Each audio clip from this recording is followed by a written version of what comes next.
اس کا اندازہ کپتان کی جانب سے طیارے کو خطرناک حد تک نیچے لانے کی کوششوں سے ہو سکتا ہے، کیونکہ اس لمحے طیارے کی بلندی سے اترنے کی رفتار 3000 فٹ فی منٹ تھی، یعنی کہاں 1000 فٹ سے 2400 فٹ اور اب 3000 فٹ۔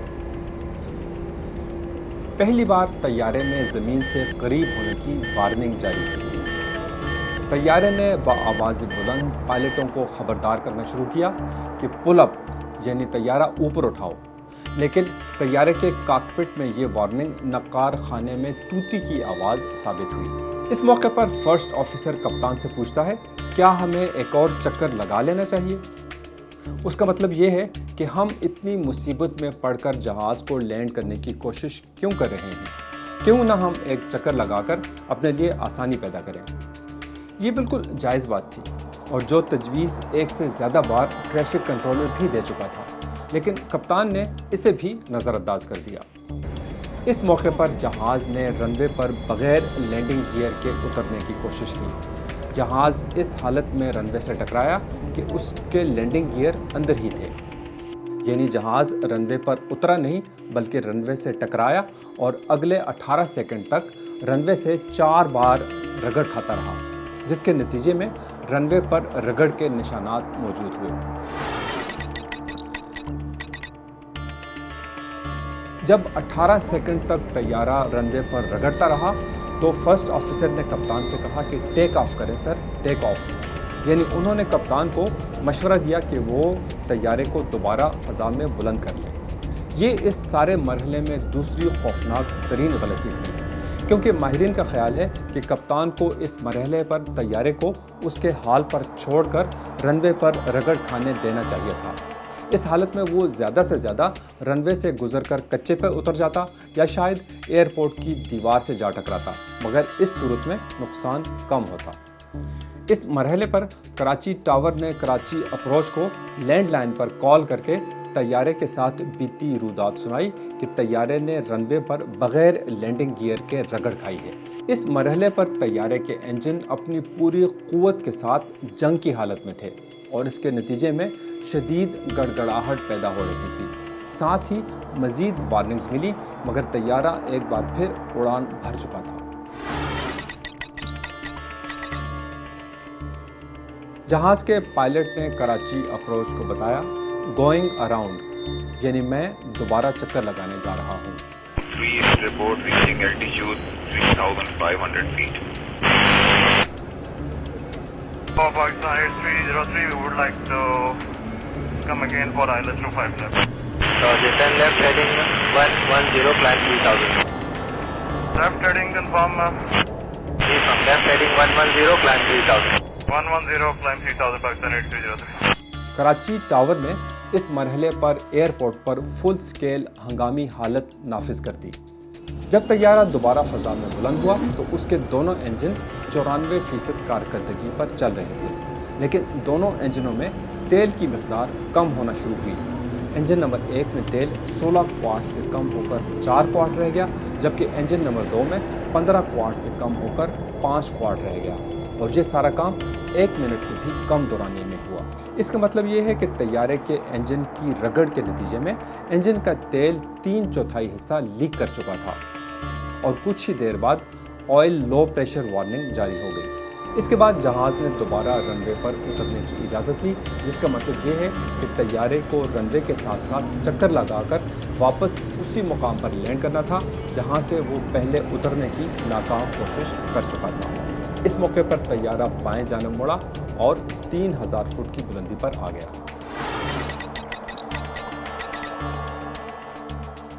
اب انجن نمبر 1 کی رفتار کم ہونا شروع ہو گئی اور بالآخر اس کے جنریٹر نے جہاز کو پاور دینا بند کر دی، یعنی اب طیارہ ساری پاور انجن نمبر 2 سے حاصل کر رہا تھا۔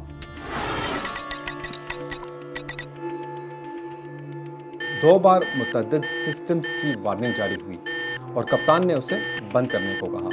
اب کراچی اپروچ نے پوچھا، ریڈار دکھا رہا ہے کہ آپ 1800 فٹ کی بلندی پر پہنچ چکے ہیں اور مزید نیچے جا رہے ہیں۔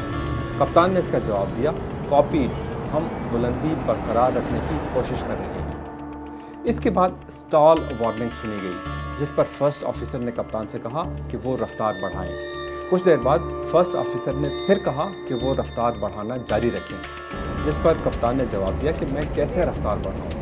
ہوا بازوں نے بتایا کہ ہم ڈائریکٹ ڈیسینٹ جاری رکھیں گے کیونکہ ہم دونوں انجن کھو چکے ہیں۔ اس کا مطلب یہ ہے کہ دونوں انجن پرواز کو طاقت دینا بند کر چکے ہیں۔ اس لیے کپتان نے پوچھا تھا کہ میں رفتار کیسے بڑھاؤں۔ اسی دوران کراچی اپروچ نے ایک اور کال کی جس نے اس پرواز کے تابوت میں آخری کیل ٹھونک دی۔ کنٹرولر نے پوچھا، تصدیق کریں کہ آپ بیلی لینڈنگ کر رہے ہیں، یعنی کیا طیارہ بغیر لینڈنگ گیئر کے لینڈ کرے گا؟ جس پر فرسٹ آفیسر نے جواب دیا نیگیٹو، یعنی اس نے نفی میں جواب دیا۔ While proceeding that, sir, we have lost engines. Confirm you are carrying out belly landing. اس کے 3 سیکنڈ بعد کپتان نے فرسٹ آفیسر سے کہا کیبن کرو سے کہیں کہ وہ اپنی سیٹوں پر بیٹھ جائیں۔ 2 سیکنڈ بعد فرسٹ آفیسر نے کیبن کرو کو مخاطب کر کے کہا کہ کیبن کرو اپنے اسٹیشن پر لینڈنگ کے لیے تیار ہو کر بیٹھ جائیں۔ اسی لمحے طیارے کی بلندی 700 فٹ پر آ گئی اور یہ بائیں جانب یعنی رن وے کی طرف اپنا چکر پورا کرنے کے لیے مڑ رہا تھا۔ اس موقع پر کپتان نے ہنگامی کال مے ڈے دینا شروع کر دی۔ کراچی کنٹرول ٹاور نے دونوں رن وے لینڈنگ کے لیے دستیاب کروا دیے۔ Sir, Mayday, Pakistan 8303. Pakistan 8303, roger sir, both runways available to land.